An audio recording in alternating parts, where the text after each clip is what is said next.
Okay, wow. So, having worked in recruitment for 10 years, what would you say are some of the biggest struggles that moms face when re entering the workforce? In terms of advice, I would say whatever is your condition, try to find something that you're passionate about. Try to focus on your soft skills. If there's anything that you can study while you're on maternity, if you can, upskill yourself or enhance your knowledge, it will always benefit you. It's not difficult to go back to work.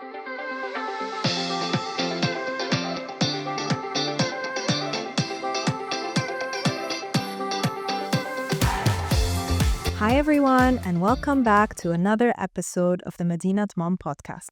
I'm Nour, your host, and today's guest, Farah, is a mom of two boys, a passionate Jordanian entrepreneur, and a specialized headhunter in the luxury retail industry. Her journey has been marked by strength and resilience in her motherhood experience, and also by her continued commitment to empowering women in the workplace. After her second son was born and faced unexplained health issues, she found herself being dismissed by doctors and being told that nothing is wrong. But she kept persevering and kept pushing. She trusted her instincts until she got the answers that she needed. She's here today to share her motherhood story and also, as a recruiter, to talk a little bit about those tips for moms navigating their way back to the workforce. So make sure to stay tuned to the end of this episode because you don't want to miss a thing. Thank you for being here, Farah. Thank you, Noor, for having me. How are you doing today? All good, thank you. How old are your boys now? Well, Faris is 11 and Noor is 8. Okay. So, wow. So now you have, I don't want to say big boys at home, but they're not babies anymore. It's a beautiful journey, and it's so nice to see them growing. How is it having two boys at home? A lot of testosterone. It's actually beautiful. I started enjoying boys stuff, especially football, because I have two passionate football players. I never miss a game. I never miss trainings, although I never imagined myself being a fan of football or like waking up that early on a Sunday to be on the field. But with them, things have changed, and I'm enjoying the journey. Yeah, you're a boy mom. Did you ever imagine you would be a boy mom? At all. I mean, things have changed, and they really changed me. I always tell them, you both changed me upside down. Yeah, I can imagine that having two boys in the house is is a bit chaotic as well. But I know that your journey at the beginning had some ups and some downs, as any motherhood journey does. But specifically, you had some challenges with your second born, um, and he faced some unexplained health struggles. So, can you walk us through? What are the signs that you started noticing? How old was he? How did you realize that something might be wrong? To be honest, in my first pregnancy, I made sure that I had went scientific, and I read a lot of books. I was like studying, the entire weeks and the development of the baby. And I think because I went so in depth, at a certain point, I didn't allow my emotions to kick in. So I had a bit of depression, post depression after having Faris. Alhamdulillah, it wasn't long. It was only 2 months. I struggled, maybe because I wasn't allowing myself to express my feelings. It was more of like I have to go by the book. I have to go by the book, which is wrong. Um, in my second, I enjoyed the pregnancy more. I allowed my emotions to show. I was like talking to him. I tried to not go scientific. It's not 1+1. It's more of like really like a path that I wanted to enjoy.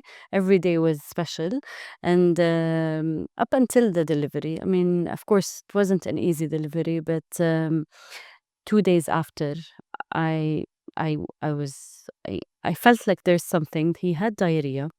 But I mean, like, you still feel like, okay, it's okay. Maybe during the delivery something happens. You ask questions. After the 10th day, I remember clearly, I didn't feel comfortable. I went to the doctor and I said, I don't feel like he's okay. And he was like, oh, here comes the nagging mom. And I said, I'm not nagging. I just feel like there's something. And he's like, don't be negative. And I remember I looked at him and I said, why would I need to say something that I'm not feeling? It's not that I want to be negative or I want to pick a point or say that my son is sick. Of course, I mean, I would love to have him healthy and everything is great. But I had this gut feeling inside me where I felt like there's something wrong. And of course, he said, no, don't worry about it. I think maybe your hormones had kicked in. Is it post depression again? And I remember I looked at him and I kept on like thinking like he doesn't understand me. So I decided to go and see another doctor, another pediatric. Um, he told me, okay, the symptoms you're saying are not as intensive as it should be, so it's fine. I mean, just give yourself more time, and maybe, I mean, it's just that you're adapting. He's adapting, so don't go into details. So I went back home, and I remember the science books all came back. I started reading, asking questions, checking different websites. And of course, when you search, a lot of things come across. And unfortunately, people do not share happy moments on these, like on let's say when you search for certain topics. There's always these scary stories or life threatening. So I stopped sleeping. I was like just sitting. He's sleeping all night, and I'm just staring at him because I didn't feel like he was fine. Everyone around me, as much as they are loving and supporting, I have a really loving and supporting husband and a beautiful family like my mom, my dad, my sister. Everyone was around me, but I felt that I was a bit lonely. With all the love, I still felt like that there's something that I cannot explain. There's a feeling I'm not able to express, and I felt like there's something not right. And I kept on asking myself, like, why are you feeling like this? Is it you, Farah? Is it hormones? Is it like you feel something that you cannot really like show? What is it? And I kept, all these doubts started coming in. And on his 18th, on his 18th day, I remember he kept on like, it wasn't throwing up, it was vomiting. And I remember I called the doctor and I said, I don't know, I'm exclusively breastfeeding, but I don't feel like he is getting enough. I feel like he has continuous diarrhea. He's vomiting, and he's like, no, I'm sure it's a spit out. And I said, no, I've experienced first baby, and I know that what is the difference between vomiting and a spit out. And I do tell you, he's vomiting, and it's a projectile vomiting. And again, the doctor said, no, nothing to worry about. I think you're exaggerating. I think there's something. You, like maybe you're not you forgot.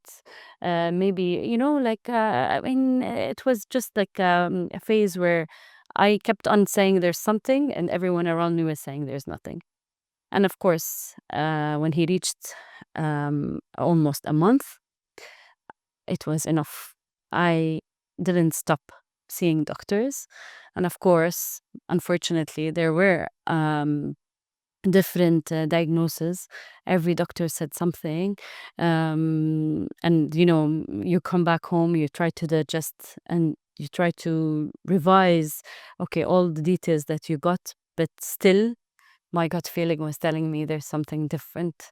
And up until I saw a pediatric who told me I think he has a milk allergy. There are infants that sometimes do not know, their bodies doesn't, the immune system reacts differently, where they do not know how to digest the protein in the cow's milk. And any formula, or even if you're breastfeeding, I mean, you consume proteins, of course, and anything that is dairy, that contains dairy, will make him allergic. So maybe it's better that you stop taking in all dairy products, and go a bit vegetarian and see if things would change. Of course, it wasn't easy, to change your complete diet, but I tried. Nothing have changed. So I started asking questions. My mother-in-law actually went and saw a pediatric in Jordan. Like everyone was doing his search, because yes, obviously it wasn't normal. I mean, continuous diarrhea, bleeding in the stool, mucus as well, continuous, as I said, projectile vomiting, and he wasn't sleeping at all. So obviously his body was like, like not happy. Um, yeah, it was a long journey, Noor. It was just a feeling that, as I said, I felt lonely because I didn't understand different diagnoses. I didn't understand what was the reason behind this. I got worried. Of course, different doctors have different approaches. Some were a bit harsh on me, some were very commercial, some went extreme, like, okay, maybe it's his liver, maybe it's his kidney, maybe, and a lot of tests for a very small child, where you feel like, he's exhausted, I'm exhausted from all these testing. And then, luckily, I think when he was around 2 months, um, my mom told me, Farah, he needs your love. He doesn't really need to, you don't need to be stubborn. You don't need to just make sure that you're breastfeeding. It's okay. You can stop. And what he wants from you is love. So let's go for formula based. Maybe he will sleep better. Maybe you'll sleep better, and everything will change. And I remember I looked at her and I said, no, I have insisted that I want to breastfeed. And this was like a goal I was working on, and I don't want to like let it go easily. And again, I mean, the struggle between, okay, going with a formula based milk, or shall I continue? He wasn't getting any better, and he didn't gain weight, which was alerting. And again, not sleeping for nights was very exhausting for all of us. Then we found a good pediatric that was specialized in digestive system, but it took a while, to find this doctor. And she advised that we go with a special formula that is based with amino acids. So the body doesn't need to break the protein. He will digest it immediately, and we will see if he gets better. He started getting better, at least. Vomiting didn't stop, but diarrhea stopped immediately, which was at least something that we solved. He started gaining weight, which was great. I started having better sleep a bit because, of course, I mean, he's sleeping, I'm sleeping beside him. And, I should not forget that I had as well a toddler that was jealous, that felt that his mom is not with him. I wasn't focused. And thanks to my mom, honestly, she took really good care of him. But as well, I was feeling guilty because, like I felt like, okay, I'm just focusing on the little one while the big one is jealous. He feels that his mom went away from him. So I tried to give more, and I forgot myself. I think this is this is pretty much what a lot of mothers go through.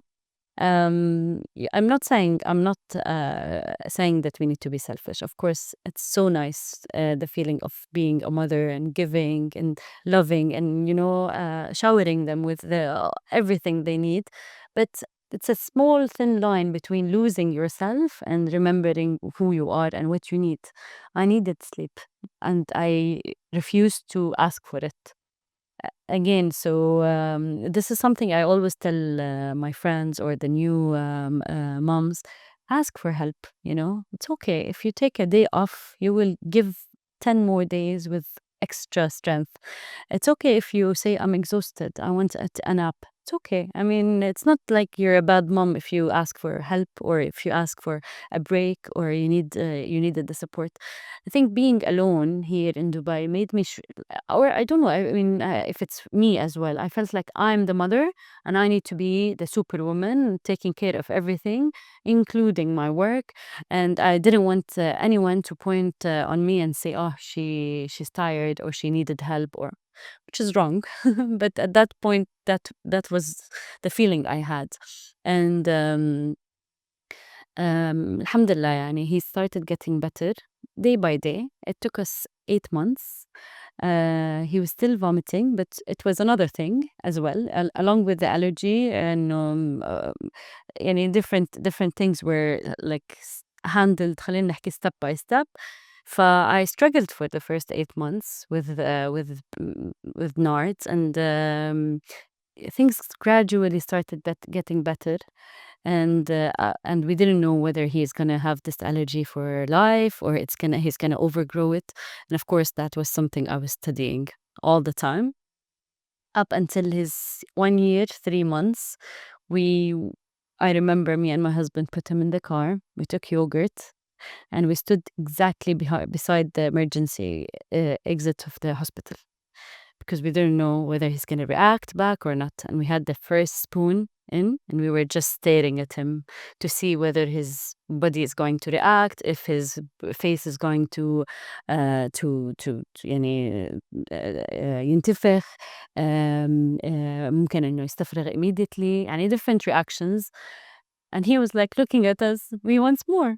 And we were like, okay, be careful. And I remember the entire night we didn't sleep. We were just staring at him to see if he has puffed face, if he had any redness, if he's breathing, if he's not breathing. I was waiting for him to see if there's any diarrhea or anything. And alhamdulillah, nothing happened. And I remember I called the doctor and I was like, nothing happened. And he's like, شو بدك إشي يصير يعني؟ قلت له لا, I'm happy بس إنه I'm a bit surprised. And he's like, yeah, just alhamdulillah, يمكن he overgrew the allergy. So, I wish at that time, Nour, I had people telling me that we shared the same experience or we went through this, or if I knew that there were babies that overgrew this allergy, I think the journey would have been more easier, let's say. At least it would have been reassuring that no, okay, it's okay, Farah. I mean, it's normal. It's a medical condition. Um, that a lot of people passed. هلا بس خلصنا كل هالjourney and I started talking about it, I realized that many went through it and many had the same feeling. هلا إنه يعني دايماً again trusting your gut feeling as a mother and seeing something maybe that pediatrics are not seeing and vice versa. فدايماً بحكي إنه كتير مهم إنه الواحد يحاول إنه to associate himself or herself with a group of similar cases. مش عشان نضلنا نحكي بالموضوع بس ممكن إنه to share experiences أو ممكن إنه خلّينا نحكي يحسّن من إنه مزاجي حتى، إنه أحس إنه أوكي إنه things will be better. it was يعني it wasn't like الحمد لله a very long journey بس for me يعني it felt like it's 10 years although it was 1 year 3 months بس يعني باقدر أحكي إنه it was a day by day thing for me. كتير كان صعب إنه ما حدا من الدكاترة فهم له، كتير كان شعور غريب إني أنا عم باحس إنه في إشي والدكاترة كلّهم عم بيقولوا لي ما في إشي up until عن جد طلع في إشي، وأكّدت يعني أكّدت اللي حاسة فيه للكل، اللي كان مصدّقني واللي ما كان مصدّقني. that's pretty much the story. I mean, honestly, Farah, it makes me so angry. Everything you just said about, from being dismissed to being accused of it's just the hormones, it's just postpartum, you're exaggerating. With what right do doctors that we are supposed to depend on and turn to tell you things like this? This is a newborn baby. They cannot advocate for themselves. They have you and only you to advocate for them. And your son is lucky because he had a mom that did not stop and you kept pushing. And yes, he overcame it. But I'm sure that year was extremely difficult. I have a daughter. And I know the newborn phase is very difficult. I know that if they sneeze or if they move or if, we stop at every little thing they do because they're newborns and you're responsible for their lives. And I can imagine it was very difficult to see that something is wrong, to know that something is wrong, and to be dismissed by people you're supposed to be able to turn to. And so, alhamdulillah, that you had family and friends around you that were able to support you. But ultimately, I think, that goes to show that if your gut is telling you something is wrong, and your doctor is telling you something is not wrong, go to another doctor and another one until someone gives you the answers that you need. So thank you for sharing that story, Farah. But honestly, like I have to ask, who was your biggest support during this time? Definitely my husband and my mom. He believed in what I was saying بس كان خايف إني أكون I'm a bit exaggerating لأنه كان بيسافر كتير فمش كل يوم كان معي فكان يرجع يقول لي فرح إنه are you sure بعدين لما إجت ماما she she I think she saw everything ف بتذكر قالت لي ماما let's go to Jordan we know more doctors there we can trust doctors there again I'm not saying that we don't trust doctors of course we do in Dubai and everywhere بس بتعرفي دائما بتكوني مرتاحة يمكن ببلدك أكتر and that's exactly what happened بتذكر إنه الدكتورة اللي فهمت له اللي وقفتنا قالت لي you stop breastfeeding it was very difficult for me to take this rule لأنه I really wanted to breastfeed يعني it was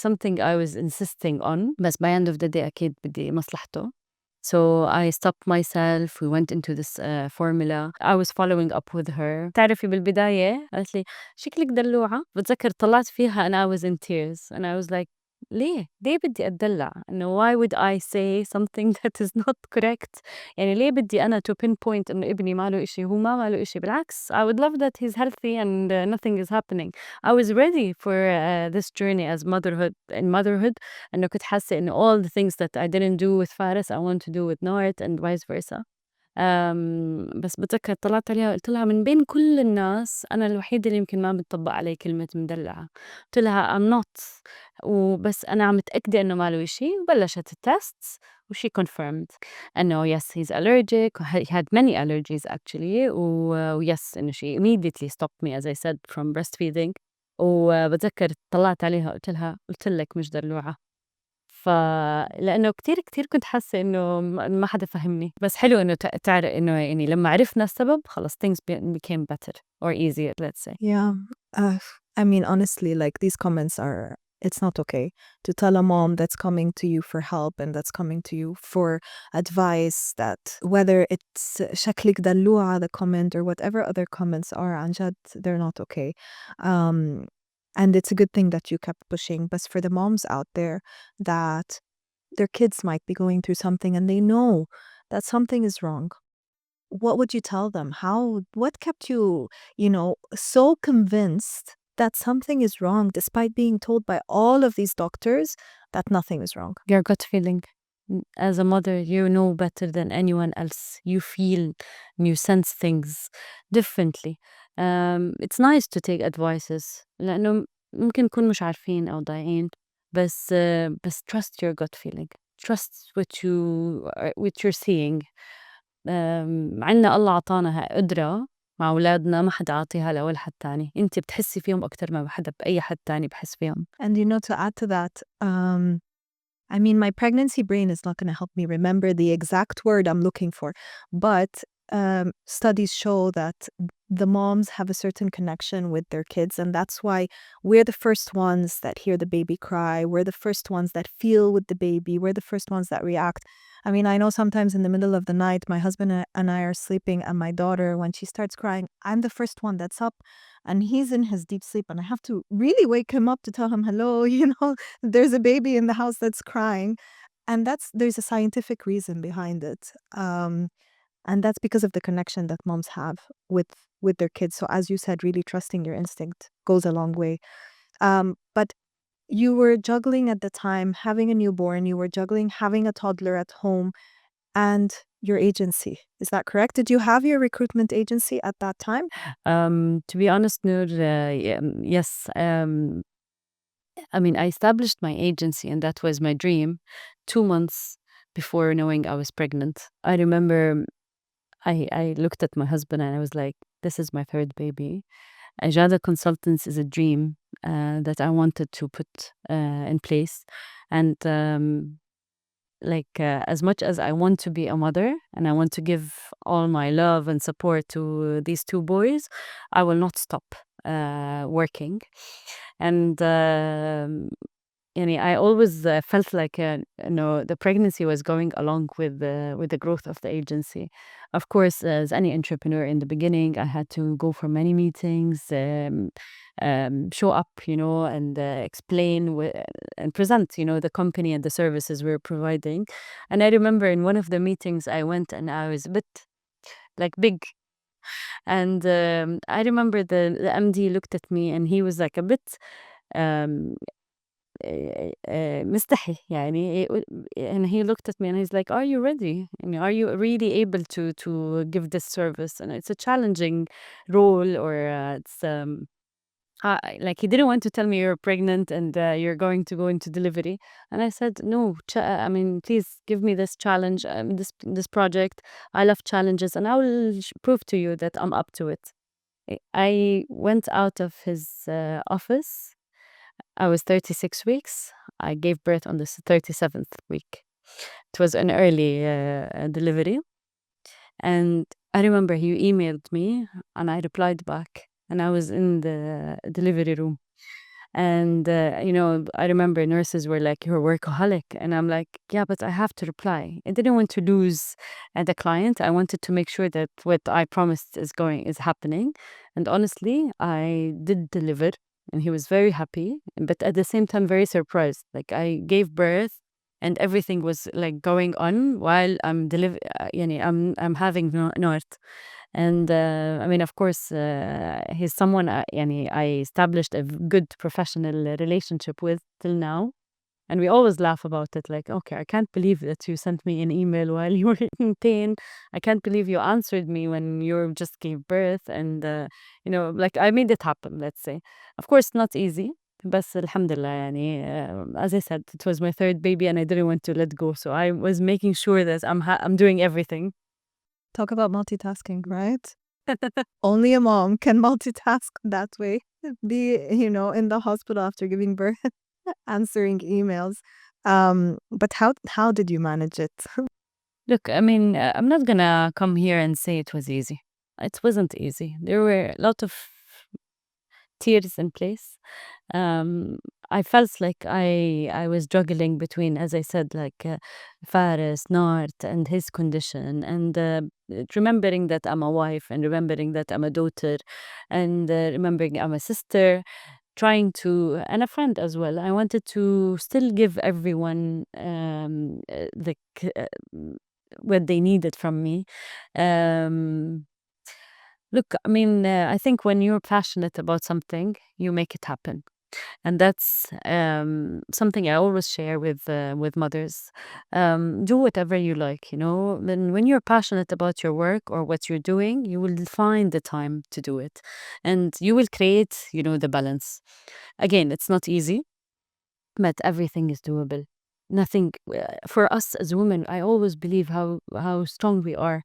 We can do whatever anyone else would say we can't. عن جد عندنا power كتير حلوة وقوية، وبحب إنه كل مرة تحس بقوتها وهيك to believe in herself، يعني إنه I can do it and I will do it. This is how I think I was pushing myself. Like I know I want to do it, and I want to make sure that it's successful, and I want to get good results. And alhamdulillah, I was able to go through all these challenges and still maintain the business and يعني حتى grow it up يعني. Yeah. Um, the funny thing is that we'll get to talk a little bit about recruitment and how agencies look at moms and all of that. We'll get there. But I think the funny thing is that um, corporates or companies look at moms as a burden. But I really think that becoming a mom gave me a set of skills that I didn't have before. Whether that is patience, time management, problem solving, everything that we have to deal with at home is a whole skill set that we gain with having kids that we can really bring into the workforce. And so I think that's also something that becoming a mom gave you additional strengths that you probably used in building your agency. Um, can you think of what some of those things that you gained from motherhood that you feel you have reflected in your work as an entrepreneur? Okay. أول إشي I had a picture of my kids on my laptop. My password was with their names. So Don't tell us your password, Farah. لا, at that time and everything was like them. I remember like I used to open the laptop and their picture is the first thing I see. So I feel like okay, there's a goal. I want them to be proud. I want them to grow up and say, okay, we have a successful mom. I think that gave me this يعني هلا أكيد because I'm passionate about what I do, and again there يعني them made me feel like I want to reach the goal I wanted to or I have in mind. I'm not there yet. يعني of course there's a lot of things that I would like to develop and grow and stuff, but I think I try to manage between being like with them, taking care of them and not making them feel like I'm away, and at the same time يعني building up the business step by step. Maybe if I had the full force, maybe it would, I mean, the business would have grew more. Maybe it would be more successful years ago, but it's okay. Like I was confident that step by step everything will happen. I really wanted to be with them. I wanted to enjoy their childhood. I didn't want to lose all these great memories. ف يعني even if you make the journey أطول بس it will happen. كان هيك دايمًا عم باتطلع إنه مهم long term goal. So they gave me the power يعني to continue. I wanted them to feel like proud. And every time I speak to them now, I tell them like, okay, I really get the love from you. I get the support from you. You guys inspire me, and I want to be as well an inspiring mom لإلكم. We have this discussion هلا, which is beautiful, honestly. And how would you say you set healthy boundaries between work and keeping up with the kids at home and your household? Because as an entrepreneur, you work long hours, you work weekends, sometimes you have to work nights. It really depends. You don't have a fixed working time. So, and since you were trying to grow your agency at the time, as well, I can imagine it was difficult to really establish what those boundaries are, what those lines are. They're quite blurry at the beginning. And so, how would you say you set those boundaries? What helped you? Look, in the beginning, there was no boundaries. I was working يعني non-stop. Again, with sleepless nights. It was too much on my health. يعني I put extra pressure on myself, and I took more than what يعني I can sustain.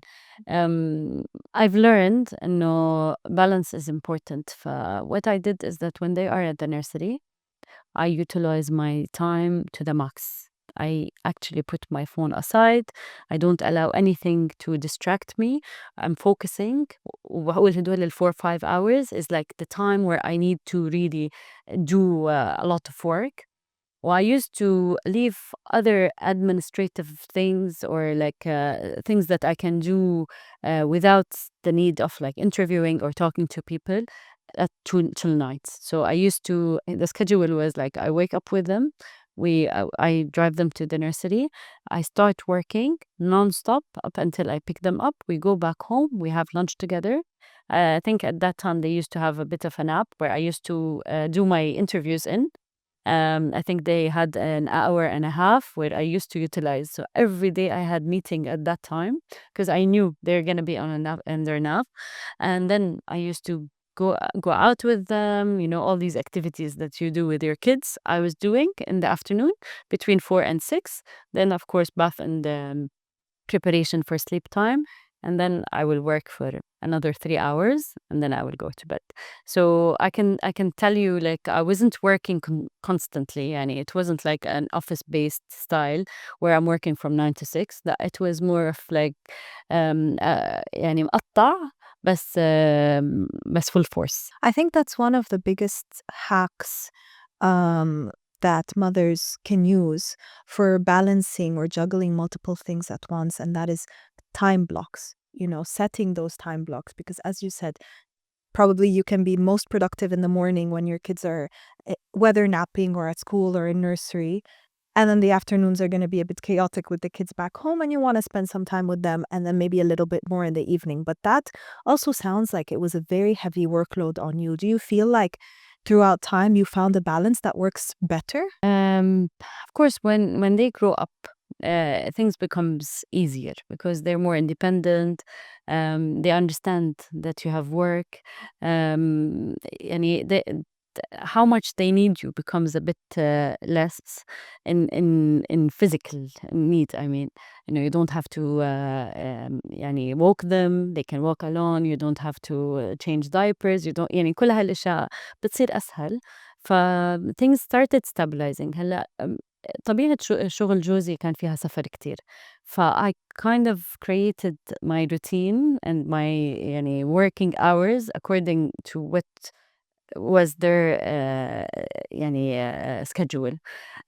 فكان لمّا مثلًا بيرجع هو مثلًا خلال أسبوع أو بصير في أي change, I used to tell him لأ بس I have to do this because otherwise I'm gonna lose my يعني flow.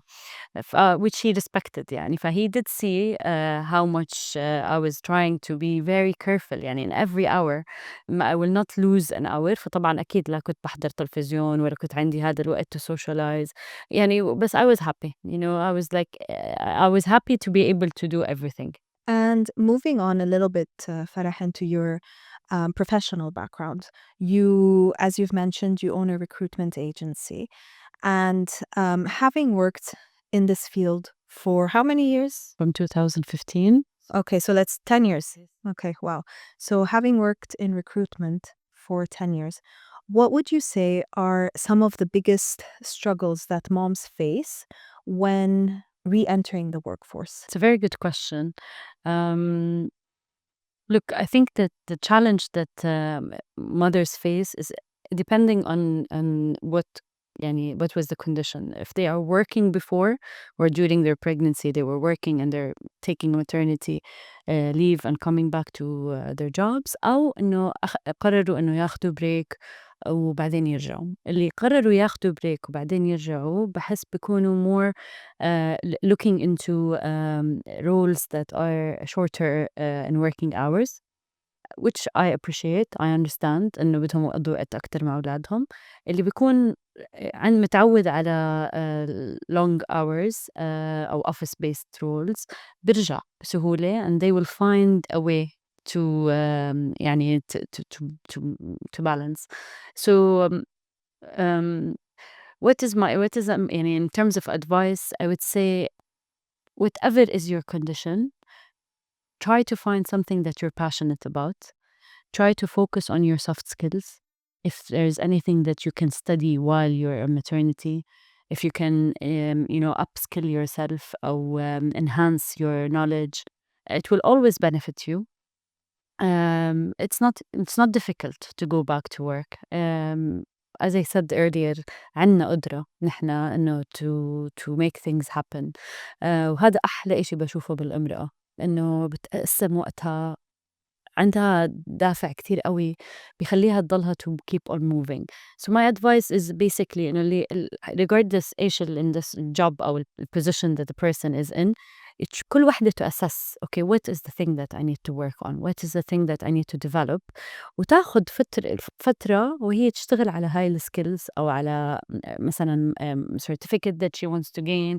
I know a lot of women, they enroll themselves for masters, and as much as it is weird إنه بالناس بيقولوا هلأ لما مثلا هلأ ولدت، بس هي بيكون she wants this space or she wants to have this يعني خلينا نحكي 2-3 hours a day for herself to be able to come back to the workforce with a master's degree, or to show and okay, I've been on a leave for a year or two, but I studied or I gained this certificate or I trained here أو صراحة هو it's a very general question. It's not difficult for me to answer. I usually take it in a coaching where one by one, depending on the profile of the person in front of me and what are the requirements of the role and all that. I can't answer you directly with giving you points، بس هي الفكرة إنه الواحد هو دايمًا يعني يدوّر على الإشي اللي بيحبه وكيف إيش الإشي المحتاج يضبّط أموره فيها، يشتغل عليها وeasily you can go back. وهلّأ صار أسهل من قبل لإنه صار في a lot of part-time jobs. At my time ما كان في part-time jobs. It wasn't something that was happening in the UAE. هلّأ I see a lot of part-time jobs أو hybrid modules where you can work in the morning in the office, leave in the afternoon and work from home. أو مثلًا 2 days a week بيكونوا بالoffice و3 أيام بالبيت. Things got a bit better and easier for women to balance her life. وصدقيني كله بنعمل، ما في إشي يعني nothing is impossible. Okay, but do you feel like there's one specific skill set that everyone could be working on during this time that will help them land the role that they desire, no matter what that role is? I would say communication skills. I always say that whenever you feel comfortable to talk and to express yourself, it will get you where you want to be. In many interviews I've had, يمكن الCV ما تكون عاطية justice to the person. When you sit and talk and the person opens up, you immediately know what the person is strong in and what are the areas that okay we need to develop. I think communication skills is a common thing between all women. عنا سلاح كتير قوي.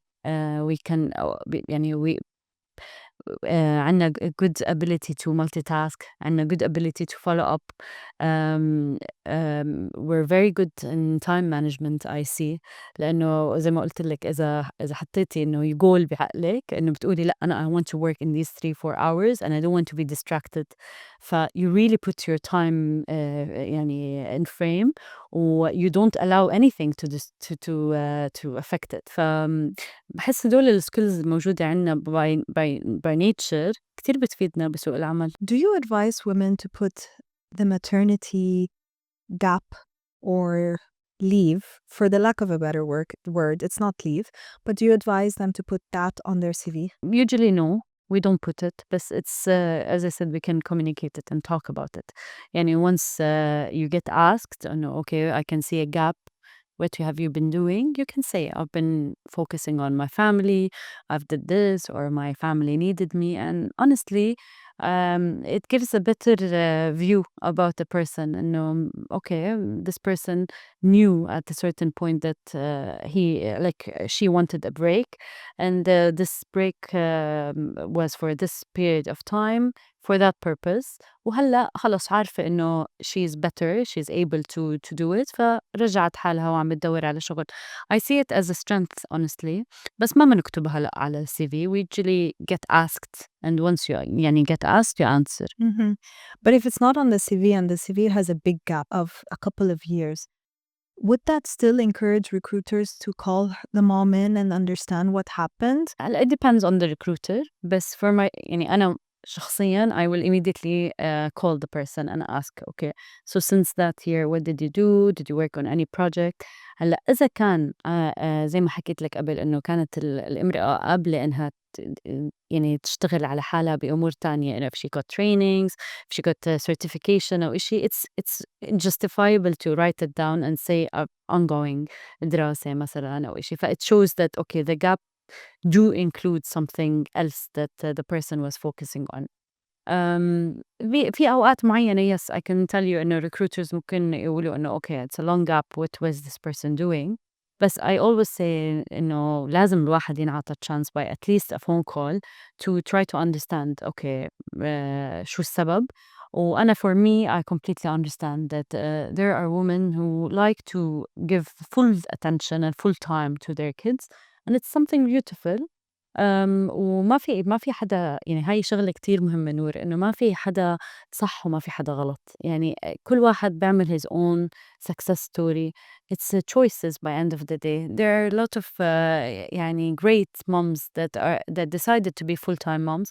وفي ناس بيرجعوا شوي شوي gradually. في ناس بيقرروا حتى يغيروا their career completely.